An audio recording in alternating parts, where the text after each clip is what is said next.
Welcome to okay TV. This is Kavya. Today news updates ఇప్పుడు చూద్దాం.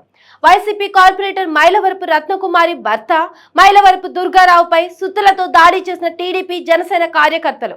విజయవాడ చెరువు సెంటర్ లో ఉన్న వైఎస్ఆర్సీపీ జెండా దిమ్మను పగలగొట్టిన టీడీపీ జనసేన కార్యకర్తలు. విషయం తెలుసుకున్న వైసీపీ కార్పొరేటర్ భర్త మైలవరపు దుర్గారావు ఎందుకు పగలగొట్టారు అని అక్కడ ఉన్న తెలుగుదేశం జనసేన కార్యకర్తలను అడగగా, మా ఇష్టం ఇది, మా ప్రభుత్వం అని చెప్పి వైసీపీ కార్పొరేటర్ భర్త మైలవరపు దుర్గారావును అసభ్య పదజాలంతో దూషించి ఆపై సుత్తులతో దాడి చేశారు. రక్తపు మడుగులలో భవానీపురం పోలీస్ స్టేషన్ కు వెళ్లిన వైసీపీ కార్పొరేటర్ మైలవరపు దుర్గారావు ప్రశ్నించినందుకు ఈ రోజు ఒక పథకం ప్రకారమే ఆయన మీద దాడి చేయడం జరిగింది. అది చూడండి ఎంతవరకు గాయాలైన, తల మీద అయింది, మెడ మీద కొట్టారు, కావాలని ఒక్కడిని చేసి ఈ కూటమి వాళ్ళంతా కలిసి ఆయన మీద దాడి చేశారు. ఈరోజు ఆయనకి ఏదైనా జరిగితే నేను మాత్రం ఇక్కడే కూర్చొని ధర్నా చేస్తాను.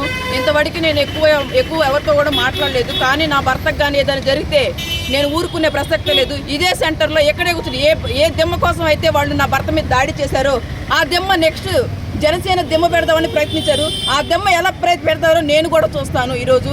అంతేగాని ప్రశ్నిస్తే చంపేస్తారా మనుషుల్ని? మేము చేసిన తప్పేంటి? వైఎస్ఆర్సీపీ జెండా పట్టుకోవడమేనా? వైఎస్ఆర్సీపీ జెండా పట్టుకున్నంత మాత్రాన్ని మనుషులను చంపేస్తారా? అది ప్రభుత్వం వచ్చి ఎన్నాళ్ళు అయింది? ఓ సంవత్సరం అయిపోయిందా? 6 నెలలు అయిందా? ఎంతకాలం అయిందండి ప్రభుత్వం వచ్చి? 1 నెల అయింది. నెలల్లో ఎన్ని ప్రాంతాల్లో ఎంతమంది దాడులకు గురవుతున్నారు? వాళ్ళు రక్తం కళ్ళను చూస్తే కానీ వాళ్ళకి మనశ్శాంతి కలగట్లేదు. ఈరోజు నా భర్త చాలా ఇదిగా ఉన్నాడు, బాధగా ఉన్నాడు. నేను ఇంతకన్నా ఒక భార్యగా నా ఆవేదన. ఎందుకంటే మీ ఇంట్లో ఆడవాళ్ళు ఉంటారు, మీ ఇంట్లో ఆడవాళ్ళ మీద ఇలాంటి దాడులు జరిగితే మీకు ఎలా ఉంటుందో ఆలోచించండి. ఒక భార్యగా, ఒక ఆడదానిగా, ఒక ఆడదాని కన్నీరు ఎంతకైనా మీకు దిగదారుస్తుంది. అదోడు గుర్తుంచుకోండి. మీ ఇంట్లో ఉన్నారుగా, మీ పెద్దలు ఉన్నారుగా, చెప్పుకోలేరా? ఇలాంటి దాడులు చేయమని చెప్తున్నారా?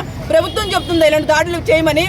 వైఎస్ఆర్సీపీ జెండా పట్టుకుంటే వాళ్ళని కొట్టేయండి, లేదా చంపేయండి, లేదా వాళ్ళ ఇంటి మీదకి దాడులు చేయండి అని చెప్తున్నారా ఎవరైనా? ఏంటండి ఇది? ఏ ప్రభుత్వం అండి? కొంచెం ఆలోచించండి. అధిష్టానాన్ని కూడా మేల్కోనండి, దాడులు ఆపమనండి. చెప్తారు మళ్ళీ మేము దాడులు చేయమంటలేదని చెప్తున్నారు. ఎక్కడ అవుతున్నాయి దాడులు? చూడండి వాళ్ళు నా భర్త ఎలా ఉన్నాడు. ఇది ఒక భార్యగా, ఒక ఆడదానిగా ఆవేదన అండి. అంటే అర్థం చేసుకోండి. నా భర్త ఏనైతే మాత్రం ఎవరిని విడిపించే ప్రసక్తి అయితే లేదు. ఎవరినైనా ఎదుర్కోవడానికి నేను సిద్ధంగా ఉన్నా. పోలీసుకి ఇంటిమేషన్ ఇచ్చామండి, కేసు పెట్టామండి. ఆ టైంలో నేను మాత్రం ఇంట్లో ఉన్నాను. తను ఒక్కడే వచ్చాడు, ఇక్కడికి ఒక్కడే వచ్చాడండి.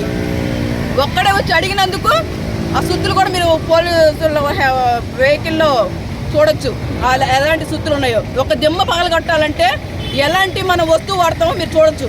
దేంతో దాడులు చేస్తారండి? సుత్తండి, సమ్మిట అంటండి. 4:30 ప్రాంతాల్లో ఎవరుంటారండి? ఎవరికి వాళ్ళు పడుకుంటారు. 4:30 టైం అంటే కావాలని పథకం ప్రకారం చేసినట్టు లెక్క. అయితే మీ ఇంట్లో మనుషులకు కొడితే ఎలా ఉంటుంది?